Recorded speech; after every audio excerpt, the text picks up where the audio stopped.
Hello. Hi, Akanksha. How are you? Your student is here. Hi, Dr. Iqbal. How are you? How are you? Good, good, good. Finally, I'm back in the good internet place. Your internet seems stable now. Yeah. Yesterday, I mean, it's a long story. I moved from Indiana to Grand Rapids, and I will be moving. Where are you? Where are you currently? I'm currently in Indiana. Oh, I thought you are in New York. No. I'm currently in Indiana. I left New York. I'm done with New York. I see. You are our neighbor here, Chicago. Oh, yeah, that's right. I'm very close to Chicago, like 2 hours to Chicago now. Yes. Yeah. I look forward to our this discussion today, and we had some case presentations by the pathology residents at Loyola, Oh, and they presented angiolymphoblastic lymphoma. that's nice. So I took some screenshots of that differential diagnosis, and I asked some question also regarding checkpoint inhibitors. Oh, wow. Nice. Awesome. So, Akanksha, your teaching is very much appreciated, and I thank you very much, because this I'm developing interest into this field and trying to understand a lot of things. And I once again thank you and Rajeshwari and other crew here who are very, very helpful in conveying this flow cytometry message. Oh, I'm glad. I mean, I'm glad that this worked out. Basically, I mean, the whole thing. I don't know if I told you before, but whole thing started with a different story, and then it took a different turn. Oh. Yeah. So basically, we used to do the HemePad WHO book club before. We read WHO twice, and then we stopped the WHO book club. But then now we. Like one of our, I think she is here too, Shweta, our darling Shweta. Yeah, Shweta, yeah. She was the one who said that she wanted to learn flow, and if someone can go with flow with her, so that she can brush her knowledge before she starts a new practice. Yes. Then it was like that Rajiv is gonna teach Shweta, and that was the original plan. But then we thought that why not, because there are more people who want to learn, and I was one who wanted to learn too. So I was like, I want to attend the sessions. There will be more people who want to attend the sessions. So maybe we should just try and see if more people want to attend. You and Rajeshwari are excellent in this thing. Yeah, Raji's concept. I am so much fan of Raji's concept now. She has wonderful concept. She is at Johns Hopkins.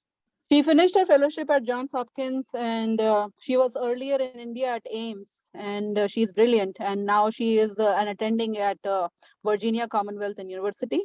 I see. Yes. So good. Yeah, her concepts are really awesome. Really, she is really good in case presentation.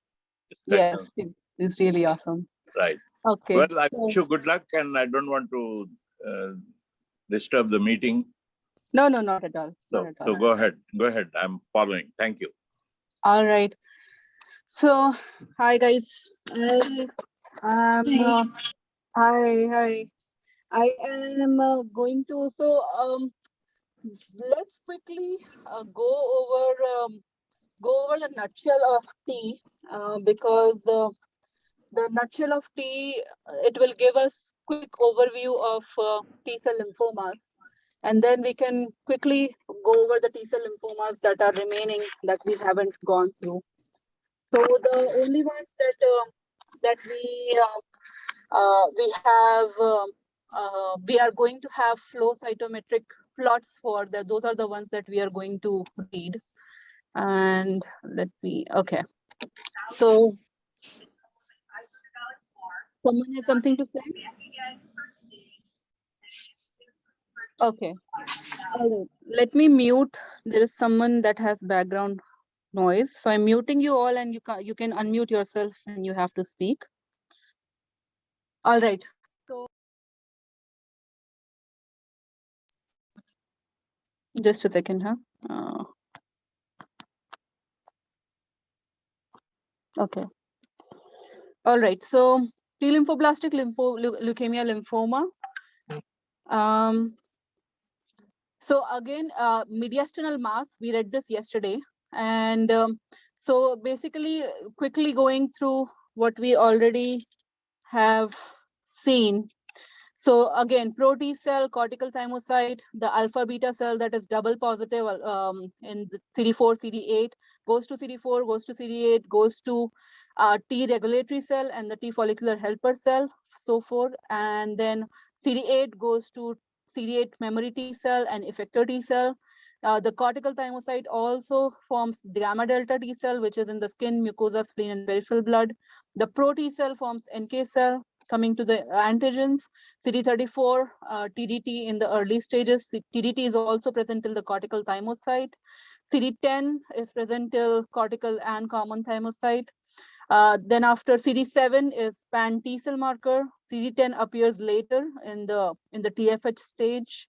CD2, CD5 appears later. First there is cytoplasmic CD3, then the surface CD3 appears.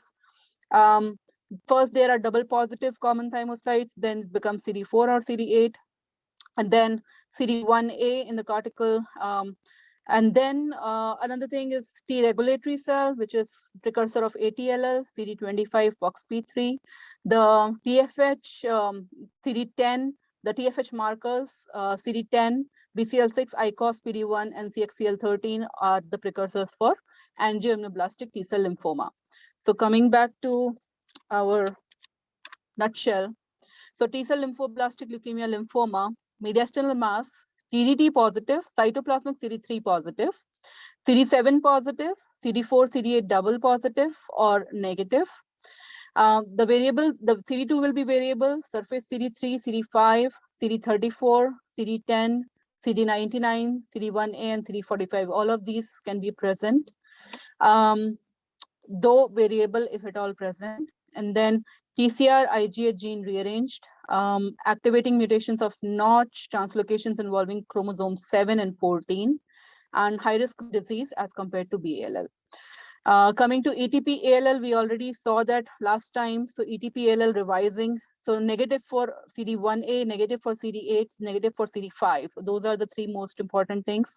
If CD5 is strong, then it will be near ETP ALL.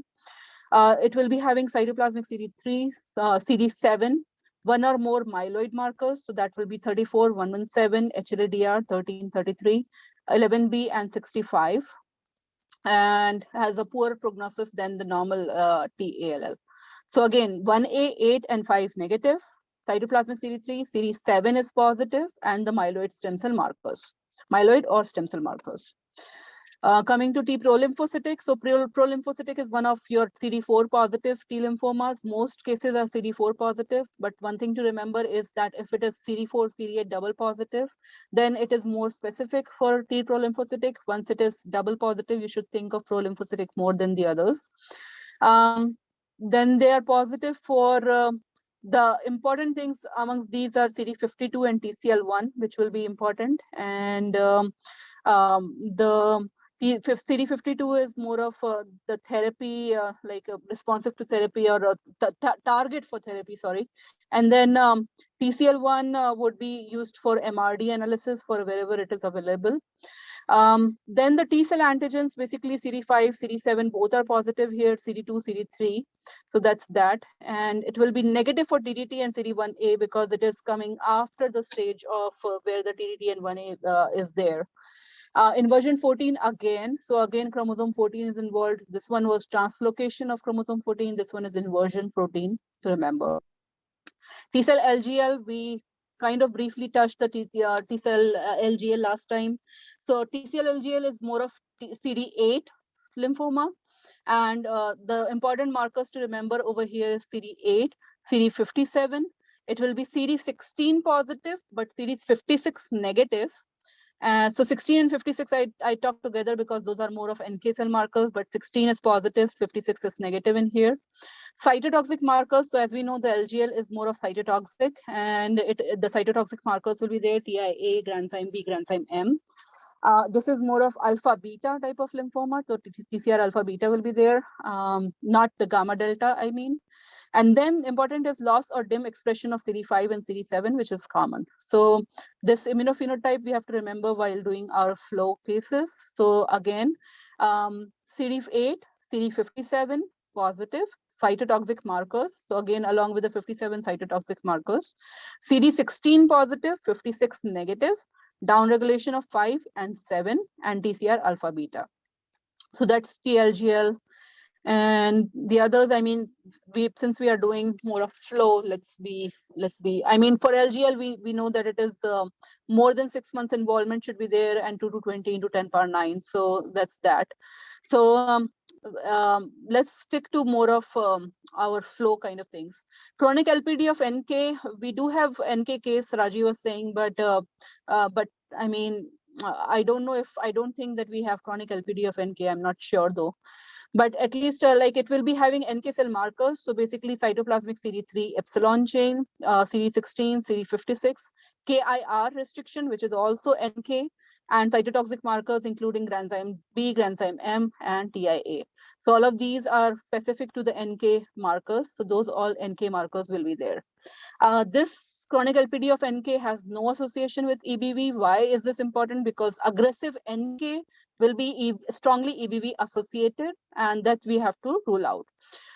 This one is more of indolent. However, aggressive NK is more aggressive as per name suggests. Coming to aggressive NKs, again, there will be CD2, cytoplasmic CD3 epsilon, not the surface CD3, that's important. 1656, which are the NK markers, cytotoxic markers will be there. As compared to the LGLs, it will be negative for CD57, more aggressive course. So they are saying that there will be a similar immunophenotype and extranodal NK T cell lymphomas as well. But this one is more frequently positive for 16 as well. Coming to ATLL adult T cell lymphoma leukemia. So those flower cells are characteristics of ATLL, HTLV associated, so endemic in the HTLV regions, Japan, Caribbean, and Africa. Then for the immunophenotype for ATLL, we have to remember it is CD4 lymphoma. So basically it is CD4 positive, CD8 negative. There'll be downregulation of CD7. However, the important one is CD25. So that's like kind of not entirely specific, but it is a very important one for ATLL. And 235, the T cell antigens will be there. So again, to remember, CD7 is downregulated, CD4 lymphoma, and CD25 very important here. Extranodal NKT, so similar to what we read earlier, the NK cell marker. Now NK/T, so basically it will either be positive for NK cell or T cell. So NK cell positivity means 56 positive and surface CD3 negative, and T cell means it will be 56 negative or CD3 positive. And again, it will be having epsilon chain of cytoplasmic CD3 and cytotoxic markers as perforin, granzyme B, and TIA1.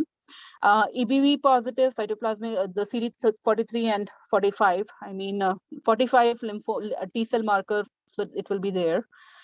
This is also EBV associated, so extranodal NK and aggressive NK are EBV associated. Again, negative for CD4 and CD8, CD5 and CD57 as compared to the LGL leukemia. Variable for CD30, this is something that can be remembered too.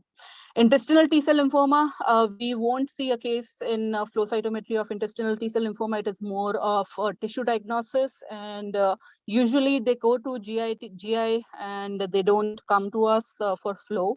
So, I mean, I don't think that we have a flow case, but we can go over a little bit of the immunophenotype. There are two types for the ETL, that is enteropathic associated T cell lymphoma, and METL, that is monomorphic epitheliotropic intestinal T cell lymphoma. So the ETL, one thing to remember is it is negative for CD8 and CD56. Over here, METL is positive for CD8 and CD56. Another thing is the METL is more of gamma delta phenotype. So that's something to remember. So going over the complete thing, positive for CD3, CD7, 103, and cytotoxic marker for the ETL, negative for 4 and 8, 56, and 5 for the METL. Over here for the METL, CD3, CD8, 56, TIA and CD20. All of these are positive. So more important to remember that the CD8 and CD56 are going to be positive. And this one is negative for CD5 as well. Indolent T-cell lymphoproliferative disorder, the GIT. So this is a newer indolent category and presenting as mucosal thickening basically. And then positive for CD8, but negative for CD56. And then TIA, CD2, CD5 will be there, negative for CD7 and granzyme B. Subcutaneous panniculitis like lymphoma, we will not see that case again because it is more of tissue diagnosis. We don't see usually the flow. They don't send it for flow. It's again of alpha beta and cytotoxic T cell markers, CD8, cytotoxic markers, TIA, granzyme B, perforin will be positive. Mycosis fungoides and Chiari. So Chiari, I think we have a case of Chiari syndrome in our in Raji's collection, and so the mycosis fungoides and Chiari will have like similar features. Basically, Chiari is kind of a peripheral blood involvement or generalized involvement of mycosis fungoides, stage 4 involvement of mycosis fungoides. So this over here, again, mycosis is a CD4 lymphoma, and it will be CD8 negative, downregulated for CD7 more frequently. Again, the T cell markers 2, 3, 5 will be there. And some of cytotoxic CD8 phenotype has been recognized in case of pediatric mycosis fungoides. If there is a large cell transformation, there can be CD30 positive. And then Chiari syndrome, similar, just that this absolute Chiari cell count will be more than 1000, or CD4 is to CD8 ratio of more than 10, or loss of T cell antigens. Either of these three will be required for the diagnosis. For the diagnosis, you will do the peripheral blood flow, and here you will see that it will be again CD4 positive, CD8 negative with downregulation of CD7. And then this PD1 marker, that will be also one of the important ones for the Chiari syndrome. So CD26 will be negative over here. I didn't come across 26 in flow, but I might be wrong. Hepatosplenic T cell lymphoma. So hepatosplenic, again, it is in the liver. I do have a case that I put in our book, in this book, but I'm not sure if Raji has another case. So hepatosplenic T cell lymphoma, it is variable. So basically, it is more of gamma delta, which is not mentioned in here. Oh, here. So T cell of gamma delta type, commonly involving liver. Sinusoidal involvement is more to be remembered in hepatosplenic. Remember that bone marrow also have sinusoidal involvement. Liver also has a sinusoidal involvement. This one, so T cell marker, it is cytotoxic gamma delta type. So cytotoxic markers, again, TI1, granzyme M. Variable 56 and CD8, and negative for granzyme B, 4, 5 EBV. I think I'll show you the case once. I mean, we'll quickly go over ACE boards quickly, the immunophenotype and the flows that are available in the ACE boards. Primary cutaneous CD30, let's skip that. PTCL. So PTCL again is a CD4 positive, CD4 more than CD8, and it's also a CD4 usually seen. And loss of CD5, CD7 will be usually seen in the PTCL as well. Sometimes the PTCL can be follicular center origin as well. In those cases, the follicular center markers can be there. So AITL, as we know, it's more of follicular helper T cell origin, and it has the CD10, CXCL13, ICOS, BCL6, and PD1. PD1 can be detected by flow cytometry, so that's something that we have to keep in mind. It is also a CD4 T cell lymphoma, and CD5, CD2, CD3 other T cell markers will be positive. Follicular T cell lymphoma will have similar pattern because it is again rare neoplasm of T follicular helper cell. Probably we don't have this case. It is rare, but the immunophenotype will be similar to AITL. ALK positive ALCL and ALK negative ALCL both will be similar, just that the ALK positive ALCL will be ALK positive, ALK negative ALCL will be ALK negative. However, both of them will be CD30 positive, and they will have T cell antigens 2, 4, 5, cytotoxic markers TI1, granzyme B, and perforin. And 25 can be there. So this is another place where you can see, and 25, the first place that you saw was ATLL, adult T cell lymphoma leukemia. Variable for 3, 8, 45 EMA, and so forth. So this one, just a theory part, that translocation 2,5 fusion is most common, NPM ALK. For the ALK negative, there are two, that is DESP22 and TP53 rearranged. So these two are important in ALK negative ones. But however, the CD30 positivity will be the same. The other markers are going to be the same for the ALK positive and ALK negative. Breast implant associated large cell lymphoma, it is also an ALCL, and it will also have ALCL type of features, just that it will be ALK negative. So that's that. Quickly going to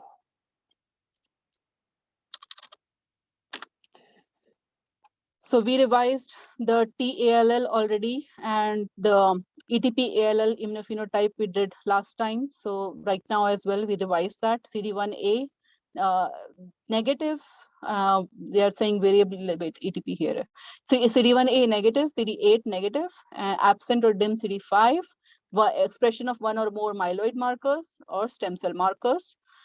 We are going to see a case of ETP ALL. I'm definitely sure that Raji will have a case of ETP ALL. And if it is bright or uniform CD5, then will be termed as near ETP ALL. Coming to TPLL, so TPLL, this flow. So again, CD52 positive, TCL1 positive, 52 for the targeted therapy, TCL1 for the MRD analysis. It will be a CD2, CD5, CD7 positive, weak membranous staining for CD3. So again, this we already saw this last time, CD52 positive, cytoplasmic TCL1 positive. This is PD1 negative. PD1 is usually seen in AITL and the other follicular helper lymphoma, follicular helper T cell lymphomas. So the PD1 is negative over here. CD279 is PD1. And the other T cell markers are there. CD45 is there, CD5 is there, CD2 is there. It's more of CD4. So T pro-lymphocytic is CD4, not is negative for CD8. And again, CD7 is expressed over here. Then TLGL, so again, we'll see these LGL cells. So basically these cytotoxic granules and the abundant cytoplasm that we saw last time as well. And TLGL, the one thing to remember is that it will be CD57 positive. It will be CD56 negative. It will be CD16 positive.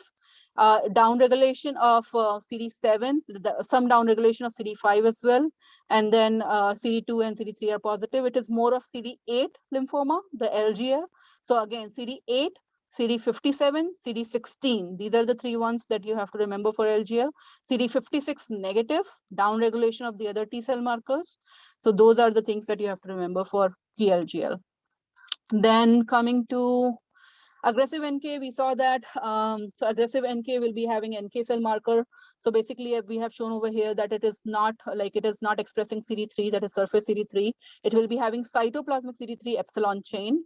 And then it is positive for NK cell marker. So basically CD56, CD16, KIR receptors, all of this will be positive over here.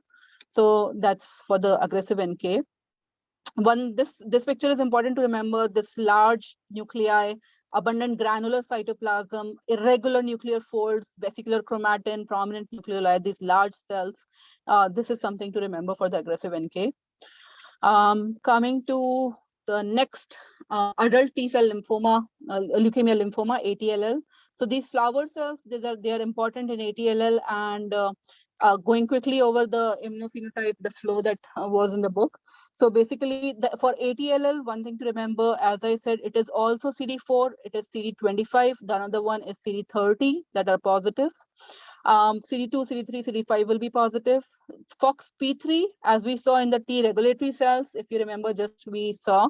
So FOXP3, CD25, CD30, CD4, these are the ones that you have to remember for ATLL. Downregulation of CD7 again. So over here in this picture, you see that CD25 positive population, which has downregulation of CD7. This is a T cell population, 2 and 3 are positive. CD4 lymphoma, and then CD5 that is also downregulated. CD56 is negative.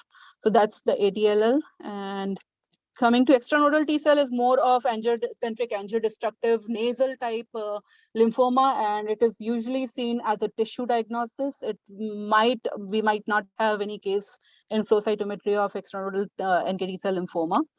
But we already saw that it could be a T and NK and the others type. So then intestinal, as I said previously, we will not have, most likely will not have any case of intestinal T-cell lymphoma. It is more of tissue diagnosis. And the important thing to remember in ETL is that it is CD8, CD56 negative. In METL, it is CD8, CD56 positive. So ETL is enteropathy associated T-cell lymphoma. So one thing to remember is celiac disease. So it is strongly associated with celiac disease. And hence it has those HLA genotypes as well with anti-endomycin antibodies, gluten-free sensitivity, and other things. For METL, it is monomorphic epitheliotropic intestinal T-cell lymphoma. As the name suggests, it is first monomorphic T cells and second epitheliotropic. So if you see, these are the intestine that is involved, and you can see that there is a lot of epitheliotropism with the monomorphic T cells. So that's the typical. Again, we are not going to see the flow cytometry, but however, remembering that it is CD8, CD56 positive, it is gamma delta type, and the cytotoxic TIA1 is expressed, but not granzyme B or perforin. That's that. And then subcutaneous panniculitis, like we'll not see the case again, but it is more of alpha beta phenotype. Again, the cytotoxic markers are there. CD56 is negative. Mycosis fungoides, Sézary syndrome. So Sézary syndrome, we will have a case. So it is, the important one is CD4 and PD1 that you have to remember for Sézary syndrome. Loss of downregulation of CD7, that will be important. So all these three things are definitely important in this one. Hepatosplenic T cell. So as I was saying, that I had a nice case of hepatosplenic T cell which had a flow. So you see over here the sinusoidal involvement. So that the liver and bone marrow sinusoidal involvement is very typical, very characteristic of hepatosplenic T cell lymphomas.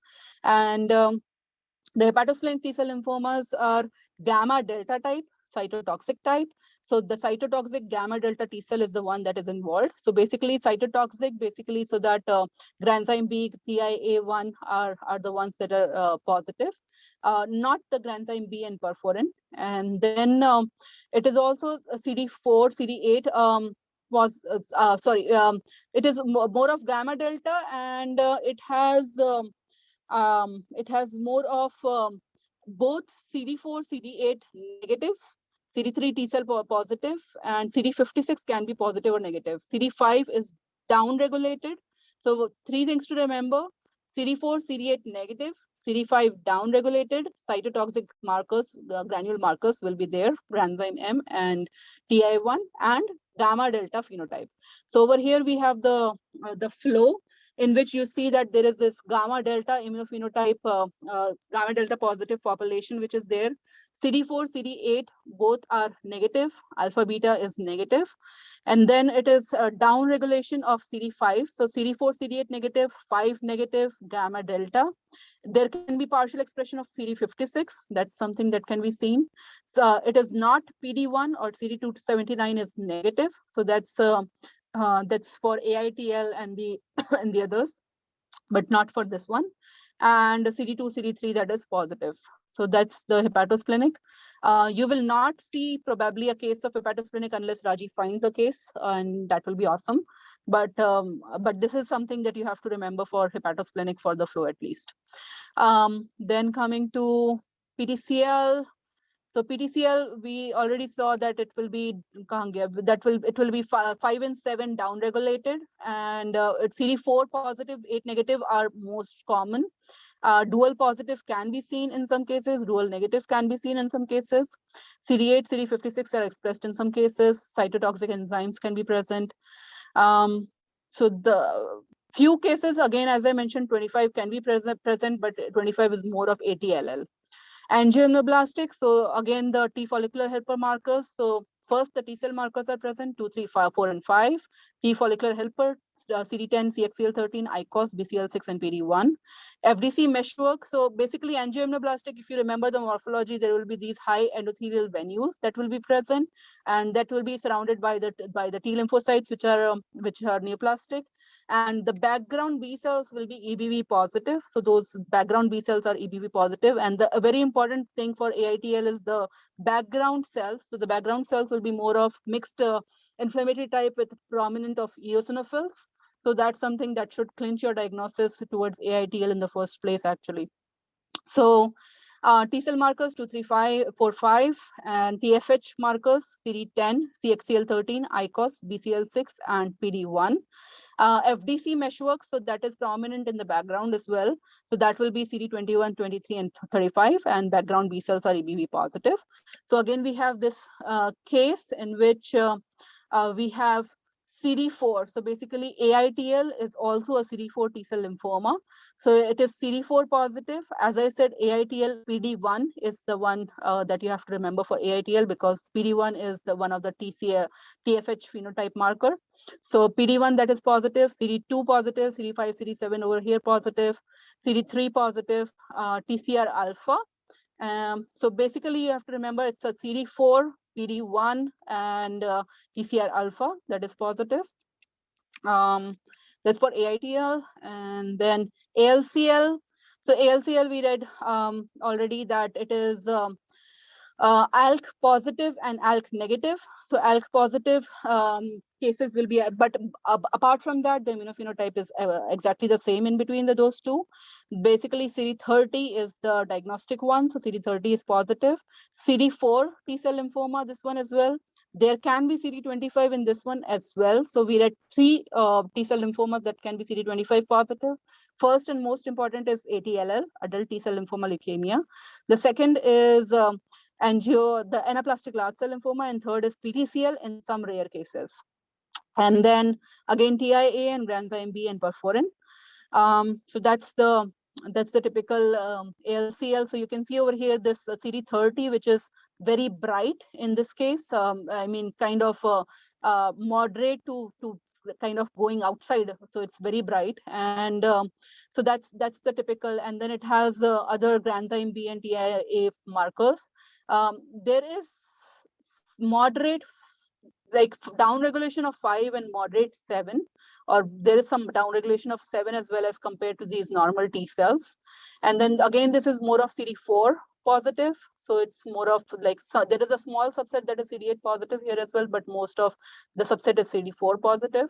And then ALCL, the PD1 is not the one that you see. So PDL1 or CD279 is negative. So that's the ALCL for you.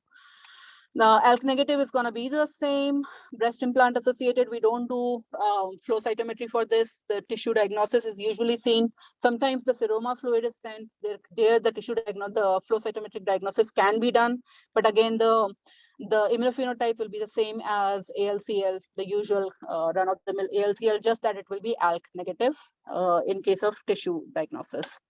That's the board's T cell lymphoma. Now, taking a breath and reading about Brentwood. Am I going too fast? Express train? People still here? No, I think it's fine. Like we'll be able to like rewatch it on again later. Yeah. So when we'll be going through the cases, it will be becoming much easier, and we'll be going through slow pace in the cases, like the specific cases. So that will make it easier for us. Exactly. Yes.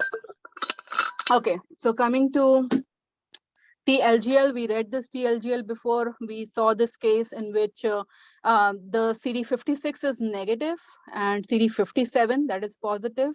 It is LGL, so basically cytotoxic, and CD8 positive LGL. So basically CD8 positive, CD57, that's partial over here. And then CD56 negative, down regulation, there is a subset that has down regulation of CD7. So down regulation of CD7, down regulation of CD5. All these features are of the TLGL. We saw this case yesterday.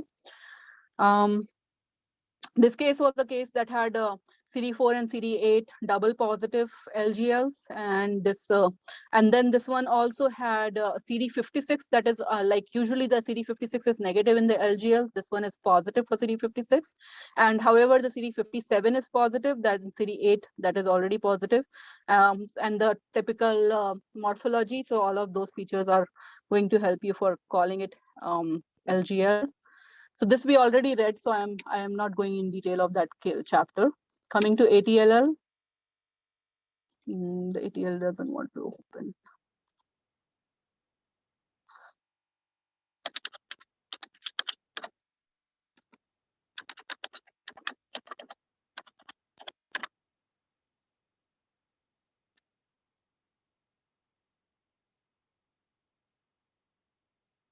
Okay, ATLL. What? Okay, here. So ATLL, we read already that CD25 is an important marker for ATLL. So CD30 can also be positive in ATLL, but CD25 over here, they have shown there is some small subset that is CD30 positive. So again, CD25, CD30 subset positive case, that is CD2, CD5 T cell markers, down regulation of CD7, as you see over here. ATLL is CD4 positive T cell lymphoma, so basically it is CD4 positive, CD8 negative, and will not have CD56. So you do not see the CD56, not like NK cell phenotype is more of CD56, but not of ATLL. So that's ATLL. I don't think that we read ATLL last time, did we? No. Yeah, so we can quickly read the whole chapter. So again, HTLV positive, HTLV1 positive areas, so endemic for those areas, Japan, Caribbean, and so forth.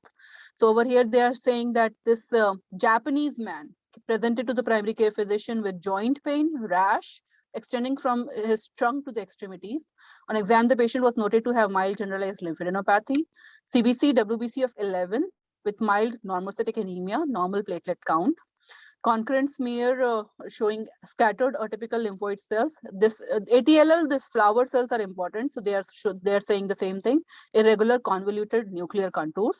Additional laboratory workup at presentation reveals elevated calcium level and positive serologic studies for HTLV1. And then the flow cytometry, they have described the same thing. Flow cytometry demonstrates expanded population of abnormal T cells, shown in aqua, comprising 15% of the white blood cells that express CD4, slightly decreased CD3, normal CD2, bright CD5. Bright CD5. Yes, bright CD5. The abnormal cells lack CD7, so there is a downregulation of CD7. The abnormal cells lack CD56. The abnormal cells are uniformly positive for 25, predominantly negative for 30, but it can also be positive for 30, as I remember for ATLL. CD4 CD8 ratio is 12:1, so it is a CD4 lymphoma. Background T cells are shown in red and green, and background NK cells are shown in dark blue. This population, the CD56 positive population over here, is the background NK cells, which is CD3 negative, CD2 positive, CD56 positive, and then the flow cytometric findings in the context of the clinical and lab data are consistent with the diagnosis of ATLL. So ATLL is associated with HTLV1. ATLL most frequently presents in acute phase of circulating neoplastic cells, organomegaly, hypercalcemia. Hypercalcemia is important for ATLL. So that's something that will clinch towards the diagnosis, and that's something that are asked in MCQs as well. So if you're giving the exam, then you should remember that. Although a chronic smoldering and lymphomatous presentation has been seen as well. The morphology of neoplastic cell may vary, but cells are typically intermediate in size, prominent nuclear lobations, also called as flower cells or floret cell. This neoplasm is most frequently seen in regions where HTLV1 is endemic, including Japan, Caribbean, South America, and Central Africa. Among HTLV1 carriers in Japan, the cumulative incidence of ATLL is 2 to 4%. That's pretty high. ATLL has characteristic immunophenotype, which is in combination with clinical setting in HTLV1 allows the diagnosis. The HTLL is a mature T cell neoplasm that typically expresses pan T cell antigens, including CD2, CD5, and CD3. Although CD3 is typically positive, this antigen may be expressed at lower levels as compared to the normal mature T cells. So that's something, that point that they're making here, that CD3 will be lower than the normal mature T cells. So that's something that we can remember. As the neoplastic cells are mature post-thymic T cells, CD1A and TDT will be negative. And CD7 is often lost or down-regulated, and neoplastic cells usually express CD4 without CD8, although some of the cases that have CD4, CD8 expression or only CD8 expression have been noted. CD5 strongly positive, and that's a very important marker for ATLL, strongly positive in ATLL. Although characteristic, the immunophenotype is not entirely specific and may be seen in other circulating T cell neoplasms such as Sézary syndrome, circulating PTCL, T cell prolymphocytic leukemia. And hence, we need a correlation with the clinical findings, morphology, and serology, all of it. Take-home points, ATLL is HTLV1 associated T cell neoplasm, highest frequency in the HTLV1 endemic areas. Neoplastic cells in the ATLL are typically T cells that express CD4 and CD25. And with loss of CD7 and variable expression of the other pan-T cell markers. HTLV1 is required to confirm the diagnosis and distinguish this neoplasm from the other mature T cell neoplasms. Okay, so we'll see our ATLL case once we'll go into the cases. Coming to Sézary syndrome. So Sézary syndrome, again, it is a CD4 positive T cell lymphoma. There will be CD4 positive, CD8 negative. They are showing over here, there is some downregulation of CD7 along with it. And CD5, CD2 are expressed. Again, these over here, the blue ones are the NK cells. So CD7 positive, CD3 surface CD3 negative. Cytoplasmic CD3 will be positive in these epsilon chain, and CD2 is positive. So that's that. Over here, they are showing a small subset that is CD7 positive as well, but most of the subset is downregulated for CD7. So in the clinical, they are saying 77-year-old woman with generalized erythroderma. So that's typical for Sézary syndrome. That's how you basically define Sézary syndrome. It is generalized involvement of mycosis fungoides, and there will be generalized erythroderma. WBC count of 17,000. With absolute lymphocytosis and eosinophilia, peripheral blood flow cytometry. So then flow cytometry demonstrates the lymphoid cells, which includes a typical T cell population that expresses CD4 with CD2, CD3, and CD5. CD7 low to absent in the cells of interest. CD26 and 56 are negative as well, which is not shown. Of note, CD4 to CD8 ratio is 48:1, so CD4 positive lymphoma. Background T cells are shown in red and green, NK cells are shown in dark blue, and the others, the combined clinical morphologic and immunophenotypic data suggestive of Sézary. So Sézary is cutaneous T cell lymphoma, variant of cutaneous T cell lymphoma, characterized by a combination of peripheral blood involvement, erythroderma, and generalized lymphadenopathy. And according to 2008 WHO classification, one or more of the following criteria are required. So at least 1,000 abnormal cells per millimeter cube in circulation, or expanded population of CD4 positive T cells resulting to CD4 to CD8 ratio of more than 10, or loss of one or more T cell antigens. So this is by definition Sézary syndrome, and one of these should be present in order to diagnose Sézary syndrome. Sézary syndrome accounts for less than 5% of all CTCL and has relatively poor prognosis. Shares immunophenotypic features with mycosis fungoides, are relatively indolent disorders that represent the most common CTCL, that is accounting for 50% of the lymphomas originating in the skin. Therefore, the two are considered together here. However, emerging data suggests that the primary Sézary syndrome and mycosis fungoides may originate from different T cell subpopulations, and Sézary syndrome deriving from central memory T cells, and mycosis fungoides are originally from the skin resident effector memory T cell. I didn't know all of that. Okay. Sézary syndrome is mature T cell neoplasm that typically expresses CD4 in conjunction with pan T cell markers. So it is again Sézary CD4 lymphoma, 2, 3, and 5 pan T cell markers. Majority of the cases, greater than 90%, have aberrant expression of one or more pan T cell antigens that allows the detection of the abnormal population. So for example, over here, they have shown the downregulation of CD7. So CD7 shows diminished expression to loss in majority of the cases. However, downregulation of CD7 should be interpreted with caution because CD8-4 positive T cells with decreased CD7 are often seen in normal peripheral blood samples as well. Wow. and are frequently seen in the skin biopsies from the patient with reactive dermatosis as well. And then the T cell subset is thought to represent normal memory T cells. Other T cell antigens may show decreased, most often CD2, CD3, or occasionally CD4, or sometimes increased, occasionally CD5 expression.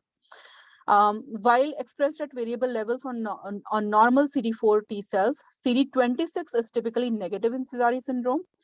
Thus, incorporation of this marker may assist in identifying the abnormal population as well.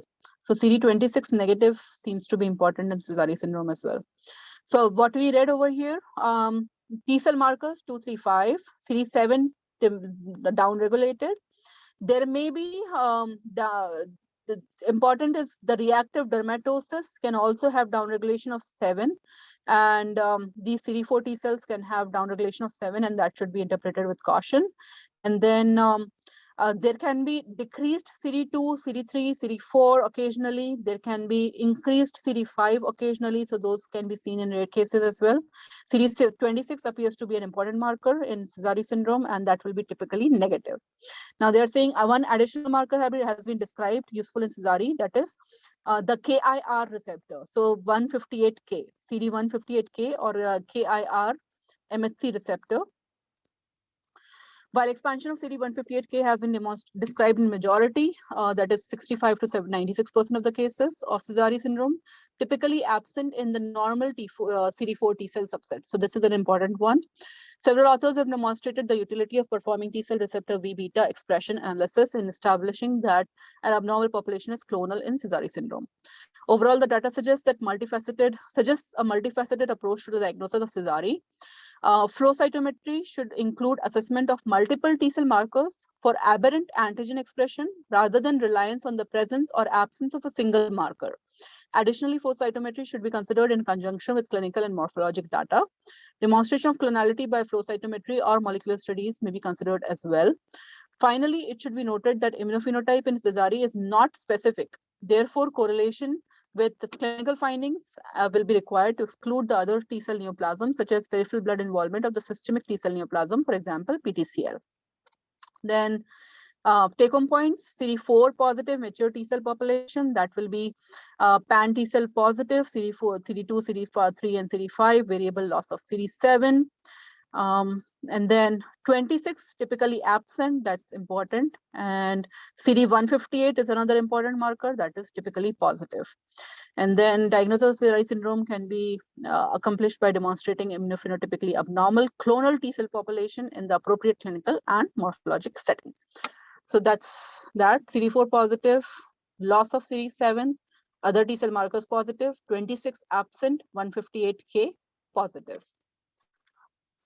Coming to the T prolymphocytic, I think we read T prolymphocytic yesterday, didn't we? Yes, we did. Yes. So T prolymphocytic, remembering what we read in the T prolymphocytic. So basically, mature T cell expressing pan T cell markers, including 2, 3, 5, and 7. Aberrant expression of the pan T cell markers can be seen, and the TPLL most commonly positive for CD4 with no CD8. So that's the CD4 positive T cell lymphoma. And the prolymphocytic, if we remember, there was these two markers, 52 and 52 and another one, TCL. Yeah, so it's 652 and TCL1 that are important in this one. And again, so co-expression of 4 and 8, if positive, then it will be kind of think about prolymphocytic, that's what they say. And 45, they're saying generally positive, however, loss of 45 has been observed as well. That's that. So over here we have 2, 5 positive population that is also having CD7. It is over here double positive. So as they said, that double positive case should be thought of prolymphocytic, but usually these cases are CD4 positive, CD8 negative. So that's prolymphocytic for us. The fluctuations that they have mentioned, which can be in relapse can be different. We read all of this. So the relapse can be, so over here, this was more of CD4 positive prolymphocytic lymphoma, leukemia, which became CD8 positive, CD4 negative. So that is, and then we already saw the two populations, like a CD45 negative subset that was present in the CD4.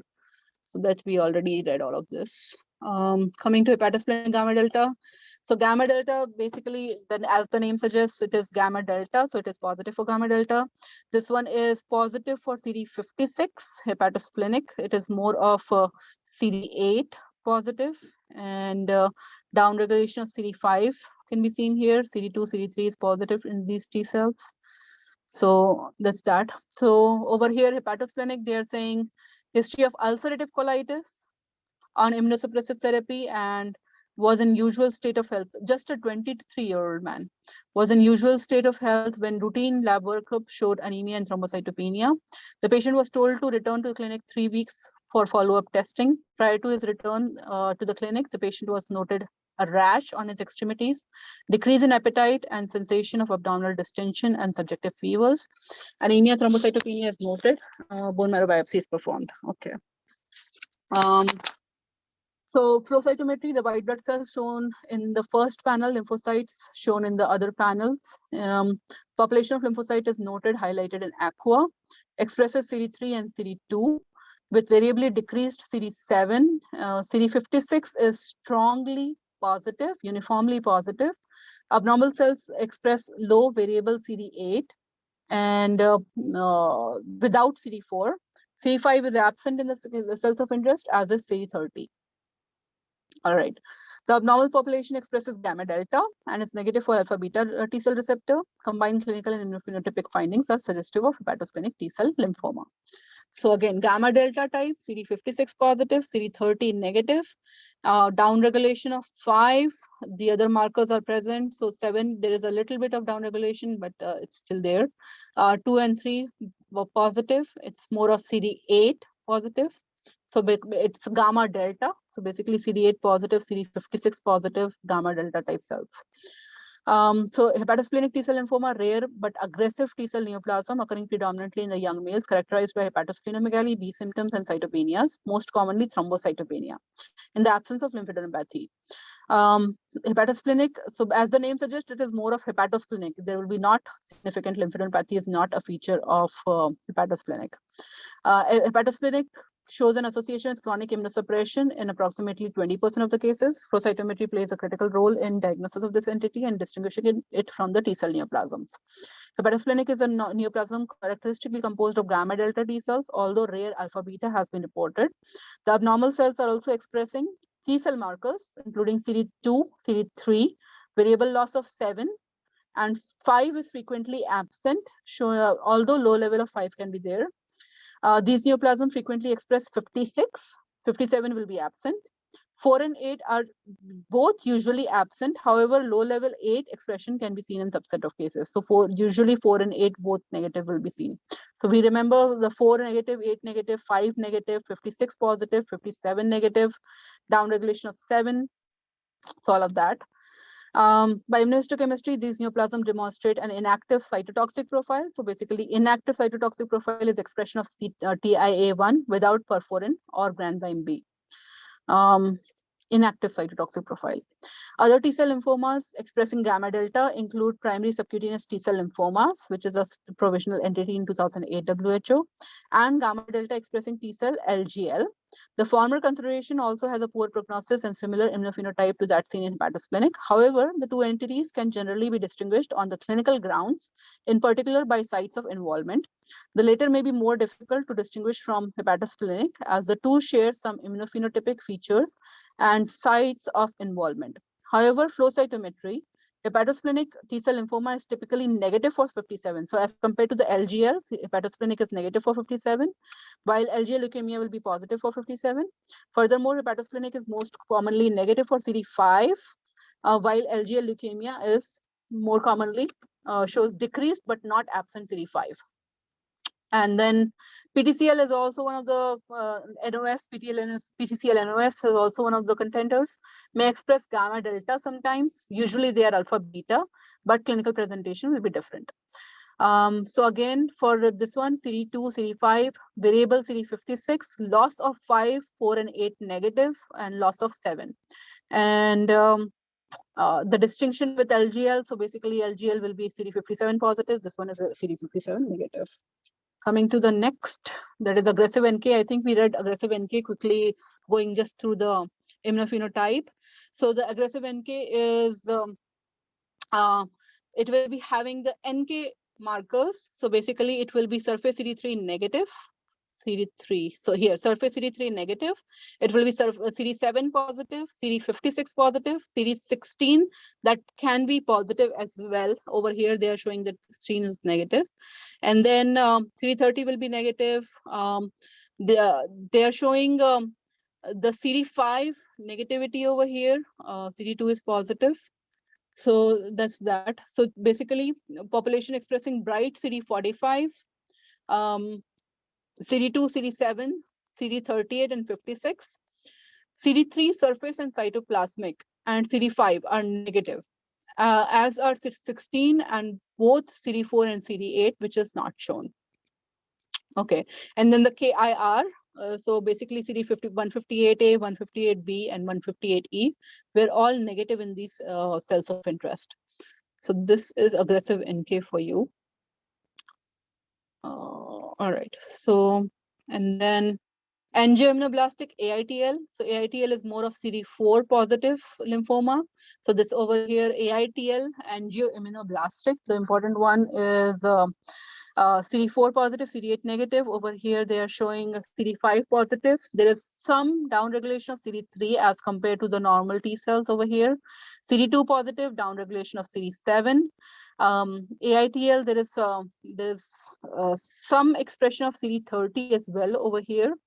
And I think this population kappa lambda negative is the one that they are showing. So all panels except for the lower right corner depict all white blood cells. The panel in the lower right corner depicts B cell, or lower right corner of the B cell. The normal background T cells are highlighted in red and green, the basis of the expression of CD4 and CD8. An abnormal T cell population is highlighted in aqua. The abnormal population shows slightly increased site scatter. So AITL, we know that angioimmunoblastic is a large cell lymphoma with strong expression of CD2 and CD5, without CD3. So there is no surface CD3 or CD7. So there is a downregulation of CD3 and CD7. And abnormal cells express CD4 without CD8. Variable CD30 is present at the low level in the cells of interest, which lack CD56. CD10 is expressed in less than 5% of the cells of interest. The lower right panel shows B cells of interest, an unusual B cell population comprising less than 5% of the white blood cells is noted that lacks the expression of surface and cytoplasmic light chains, emphasized in yellow. Current morphology and findings consistent with the diagnosis of AITL, concurrent molecular okay. So that's the AITL for you. CD4 positive, CD8 negative, CD3 negative, and CD7 downregulated. And then CD56 negative, partial CD30 can be positive as well. Coming to AITL discussion, over here, they're in the clinical history, they are saying that this was a 75-year-old woman and coming with night sweats and pruritus, generalized lymphadenopathy, rash, and inguinal lymph node. Now coming to discussion, angioimmunoblastic T cell lymphoma is neoplasm of mature T cells occurring primarily in the older adults. They haven't shown the follicular helper T cell markers here, but PD1, if they would have done, it would have been positive. It was nicely positive in our case. So AITL, mature T cell neoplasm in which neoplastic cell is derived from CD4 positive follicular helper T cell, and typically expressing CD2 and CD5 with CD4. CD3 and CD7 are negative or partially lost. Expression of germinal center markers are described. So basically flow cytometry, CD10 is positive in most of the cases. However, CD10 may be expressed only in minor subset of cases, on only a minor subset of the cells. So CD10 is positive, but only in the minor subset of cells. It will not be like uniformly positive. Furthermore, CD10 co-expression is less commonly seen in the marrow, So that's another thing. CD10 will be less commonly seen in the marrow. Now, the PD1, so expression of germinal cell markers including PD1, BCL6 by IHC may be more robust than CD10 in detecting the neoplastic population. And then the PD1 can also be detected by flow, that is the CD279. CD10 expression is uncommon in other T cell lymphomas, but has been described rarely in case of PTCL. Of note, CD10 expression of CD4 positive T cell is also described in the reactive lymphoid hyperplasia. In reactive T cell present in B cell lymphomas and in normal peripheral blood. So CD10 expression, we saw 3 places. For like AITL, yes, and partial subset of the cells will be AITL of CD10. Bone marrow AITL will be CD10 negative. And then over here, they are saying CD4 positive CD10 expression will be seen in reactive lymphoid hyperplasia, reactive T cells of the B cell lymphomas, and normal peripheral blood. Therefore, expression of CD10 by T cells in isolation should not be taken as evidence of neoplasm. Similarly, loss of CD7 is commonly encountered in the reactive T cell population, should not be taken as an evidence of neoplasia as a sole abnormality. So that's a very important statement right here. In majority of the cases, multiple immunophenotypic abnormalities are identified on the neoplastic cells. Several features may complicate detection of the abnormal population of AITL because the neoplastic cell is often present in the background of reactive cells. The neoplastic cells may be present in relatively small percentage. Reactive T cells are more frequent than neoplastic cells in majority of the cases. So reactive T cells will be more frequent than the neoplastic T cells. And CD4 to CD8 ratio is usually normal because of that. Furthermore, a surface CD3 is often absent by flow cytometry. Gating strategies that use expression of surface CD3 to define T cells may exclude the neoplastic population altogether. So that's important. B cell clones have been described in association with AITL and may correspond to EBV positive immunoblastic proliferation detectable by morphology. By flow cytometry, this may be recognized as an increase in CD38 bright positive plasma cells or immunoblast with or without light chain restriction. CD38 bright. So these B cells will be CD38 bright with or without light chain restriction. In some cases, this proliferation may evolve into overt B cell lymphoma. Therefore, evaluation of B cells is recommended in case of AITL. So over here, they are showing secondary diffuse large B cell lymphoma in a case of AITL. And as they said that this will be a CD38 positive population. So they are showing this yellow population, which is CD38 positive. And kappa lambda negative. So that's that. All of these cells are CD19 positive. However, the CD20 is kind of downregulated over here. So all plots show CD19 positive B cells. Upper histogram A and B show abnormal B cell populations described in figure 15.1. This population highlighted in yellow comprises less than 5% of the white blood cells and has expression of CD19, which is not shown, and variable CD20 and CD38 without the surface cytoplasmic light chain expression. The lower histogram C and D show flow cytometry of enlarged lymph nodes. So enlarged lymph node from patient with 2 months post-transplant, okay, for her underlying T cell lymphoma. In this specimen, the dominant population is abnormal B cell population with similar immunophenotype to that of the small B cell population that was noted in the upper panel. Concurrent morphology of this specimen was diagnostic of DLBCL. The abnormal cells were uniformly positive for EBV. The previously identified T cell clone was not present in this latest specimen. Wow, that's nice. Okay, so AITL is T cell lymphoma occurring predominantly in older adults and characterized by proliferation of T cells thought to be derived from CD4 positive follicular T cells. AITL is generally positive for CD2, CD5, CD4 with expression of CD10 on subset and variable loss of 3 and 7. B cell clones can be seen, which can evolve to B cell lymphomas. That's that. So we have two more entities to mug up or quickly go through. So ALCL we already saw. This ALCL, this one, they are showing that it is CD8, but usually the ALCLs are more of CD4. Over here, they are saying neither CD4 nor CD8 is expressed. Okay. Anyways, so this we have a population of T cells, which is CD45 is kind of variable, higher forward and light side scatter, and CD2 positive, CD3 is downregulated. CD5 and CD7 both are downregulated. ALCL, so ALCL we know that it is CD30 is the hallmark of the ALCL. So CD30 is positive, CD56 is downregulated. And over here they're saying that neither 4 nor 8 is expressed. So reading through it, all so viable cells and an expanded population of large cell, increased forward scatter and side scatter is shown in the aqua that expresses 2 and 3, 2 without 3, 5 or 7. CD45 is variably decreased. 30 is strongly and uniformly positive. Neither 4 nor 8 is expressed, which is, I mean, I can see a little bit of 8 here, but they are saying that it's not expressed. With CD56 is negative as well. And of note, concurrent immunohistochemistry demonstrated expression of ALK1 in the nuclear and cytoplasmic staining pattern. Combined clinical morphologic and immunophenotypic findings are ALCL, ALK positive. So ALCL composed of large, highly atypical cells. So the hallmark cells are the hallmark of ALCL, as we remember. Expressing CD30, another hallmark, accounts for approximately 2% of the NHLs. Approximately 50 to 80% of the cells of ALCL express ALK positive, ALK1.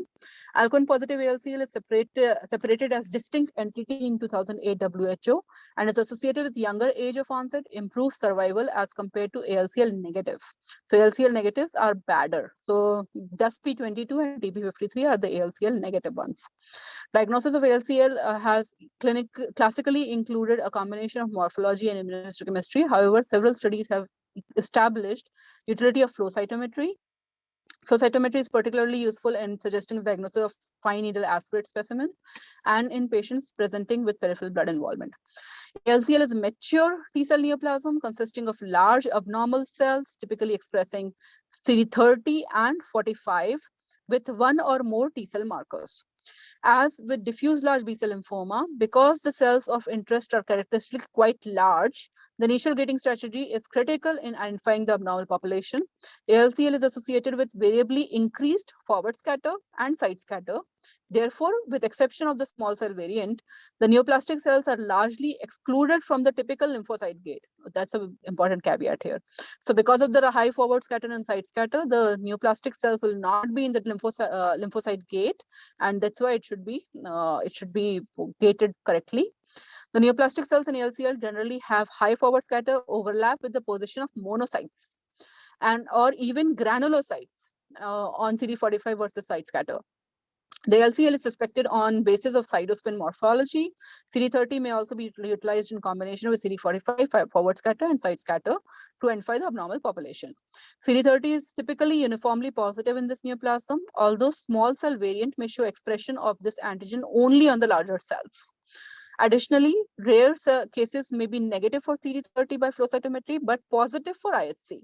Therefore, CD30 should not be used in isolation to identify the abnormal population. ALCL generally expresses one or more T cell markers, with CD2 being most commonly reported as positive, followed by 3, 5, 7. CD4 is commonly positive, CD8 is typically negative. Although rare positive cases has been described, the neoplastic cells usually express HLA-DR, may be positive for CD25. Although these markers are not specific, myeloid antigen expression is common, with CD13 being more commonly reported, and 33 and 15 occasionally reported as well. Recognition of this phenomenon is critical to avoid misdiagnosis of myeloid sarcoma and acute leukemias. Myeloid antigen expression appears to be most commonly in ALK1 positive ALCL. Although some trends have been reported, antigen expression is otherwise similar to ALK positive and ALK negative, so both will be the same. One group has reported successful analysis of ALK protein by flow cytometry and good concordance with IHC. However, flow cytometry for ALK is not readily available in most clinical laboratories. CD56 is reported in 20% of ALCL, both positive and negative ALK, and when present is a poor prognosis. Okay, so mature T cell lymphoma generally expressing CD30, CD45, CD2 consistently expressed, variable frequent loss of 3, 5, and 7. And then myeloid antigens can be present, most commonly 13. And then subset of ALCL will be having harbors a translocation leading to overexpression of ALK1. ALK1 positive ALCL will be younger, improved overall survival. ALK negative is bad. And all right, so that's that. Last, coming to PTCL, yay. So PTCL, CD4 positive lymphoma as well, again.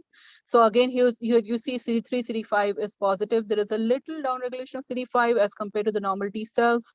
Again, CD5 over here looks pretty positive, in fact. And then CD2 is bright, CD7 is downregulated. And so PTCL, we know that the downregulation of 5-7, the CD4 positive T cell population, and alpha beta. So those are the most, alpha beta is most common PTCL. I don't know what this AHPE is. Maybe we'll read AHFITC or AHPE. Oh, alpha beta. Yeah, so that's the alpha beta. Okay. So flow cytometry of lymph node, all plots except lower right plot shows viable cells. The lower right plot shows all T cells. 45 versus site scatter shows predominantly lymphoid cells. Normally, normal CD3 positive. Bright positive T cells are highlighted in green or red, indicating CD4 expression of CD8 or CD4. Okay, over here, respectively. And abnormal population of intermediate forward scatter is highlighted in aqua. This population expresses low surface CD3. So this is lower. So that's what the CD3 is lower and CD5 is bright. Low surface CD3 with bright CD2 and CD5. And then this population expresses CD4. So this is CD4 again, without CD8, lacks the expression of 30 and 56. The abnormal population lacks the expression of CD7. The plot in the lower right depicts the expression of T cell receptor, where variable regions beta chains. Approximately 70% of the TCL variable region beta chains repertoire is represented by expression of either AHFITC or AHPE. The population of interest lacks expression of all represented TCR variable beta chains, suggesting clonality. Concurrent T cell gamma chain rearrangement studies demonstrated clonal T cell population. Morphology of lymph nodes demonstrated finding consistent with PTCL. PTCL NOS is somewhat heterogeneous category encompassing peripheral T cell lymphoma that do not fall into specific subcategory of T cell neoplasia. These neoplasms typically occur in adults, comprising of 30% of the PTCL in Western countries, as these neoplasms may be associated with inflammatory infiltrate. So with histiocytes, small lymphocytes, eosinophils can be noted in the background that can obscure the immunohistochemical evaluation of the neoplastic population. Flow cytometry will be critical in the diagnosis. PTCL NOS is neoplasm composed of mature T cells. Although an aberrant immunophenotype has been demonstrated in majority of the cases, no specific aberrant immunophenotype has been described. PTCL NOS shows variable loss of pan-T cell markers, including 2, 3, 5, and 7. Aberrant expression of 2 or more markers described in most cases. CD7 is most frequently described as aberrantly expressed, that is usually decreased or absent, and followed by CD5 is the other aberrant expression with the downregulation of CD5. CD3 is frequently noted to be aberrantly expressed by flow cytometry with decreased expression or absence of this antigen on the cell surface, described in 50% of the cases. CD3, however, present in cytoplasm in most of the cases and is usually positive by immunohistochemistry. Of the pan-T cell marker, CD2 is least frequently noted to be aberrantly expressed. So CD2 will be usually present. CD4 is most common than CD8. So this is again, peripheral T cell is more of CD4 than CD8. And rare cases are noted that are double positive or double negative as well. CD30 can be noted in the minor subset of the cases, but when present is expressed only in a subset of cells. CD15 rarely expressed as well and may portend a poor overall survival. Rare cases show expression of CD10, in particular follicular or perifollicular variant, raising the differential diagnosis with AITL. The CD56 expression is rare but has been reported and has aberrant expression of B cell antigens, including 20 and 79A. Ultimately, role of flow cytometry in PTCL NOS is to demonstrate abnormal T cell population, provides clue with the help of specific T cell neoplasms. Definitive diagnosis and classification relies on correlation of flow cytometric data with clinical and morphological setting. So PTCL neoplasm of clonal mature T cells, aberrant immunophenotype, allowing the separation from reactive T cells. And then there is no specific immunophenotype for PTCL, and other T cell neoplasm should be excluded on clinical and morphologic ground. That completes our T cell express.